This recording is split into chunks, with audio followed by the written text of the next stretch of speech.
United States Institute of Peace, along with SiriusXM's POTUS Channel 124, now present their weekly podcast.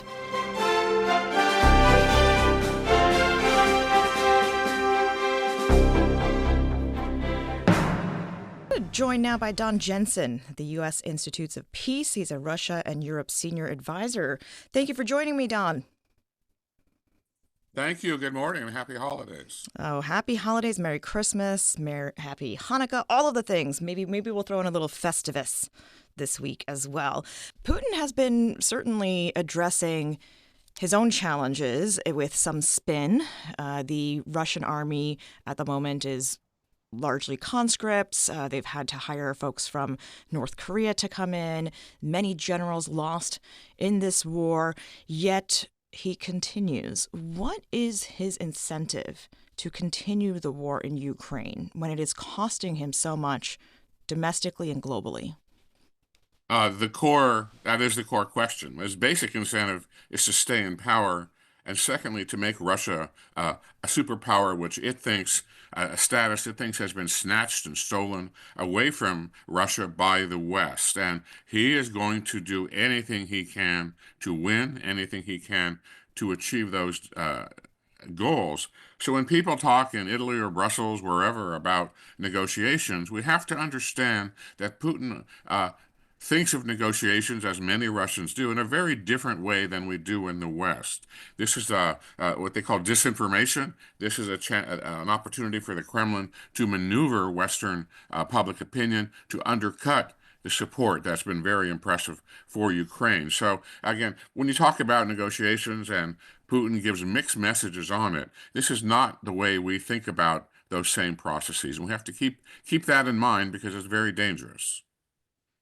And when you look at the engagement then with Ukraine, what does the continued U.S. financial support mean to the people of Ukraine?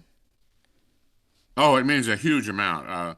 The Ukrainians are grateful to the support that we've given. They're very grateful for the support that the European Union and NATO has given, but they're also dependent on it. They are now planning on developing their military arms industry and all these other responses that can help sustain the war effort, but they're running out of men. They're running out of men. It's a country that's, while large, is smaller than Russia.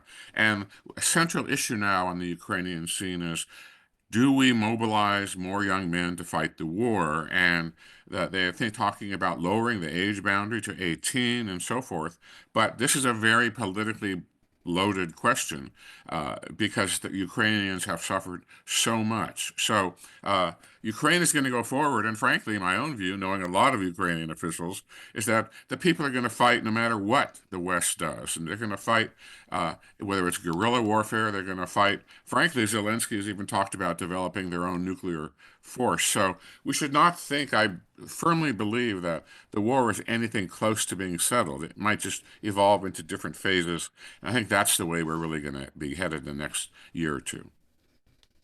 Don, talk to us about the challenge that we're seeing overall with, as you mentioned, dependency on the United States, certainly throughout the Middle East, and that was part of a U.S. strategy to maintain a foothold in the region. But once you maintain a foothold, you also maintain responsibility for what happens there.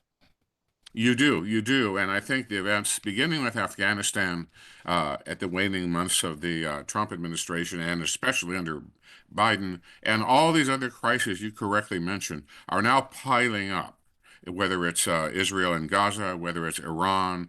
And what we're seeing, I think, is the shakiness of the international order that the U.S. and its Western allies have so carefully crafted since the end of World War II.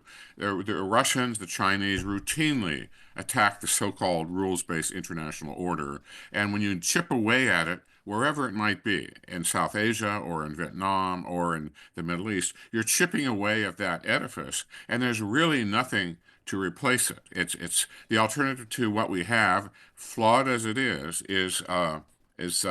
unknown and probably dangerous, and that seems to be where we're headed. And if I might add, it's driven by the so-called axis of upheaval, which is Russia, China, Iran, North Korea, as you just mentioned, are increasingly working together to oppose the United States and the West, frankly, because now Putin, especially Putin, sees the war in Ukraine not just as a land grab by the Russian Empire, he sees it as a civilizational battle between Russia and the West.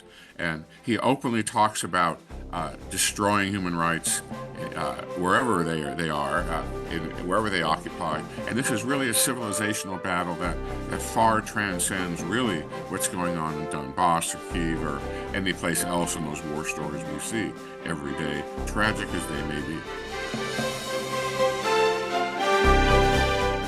This podcast has been brought to you by the United States Institute of Peace and SiriusXM's POTUS, Channel 124.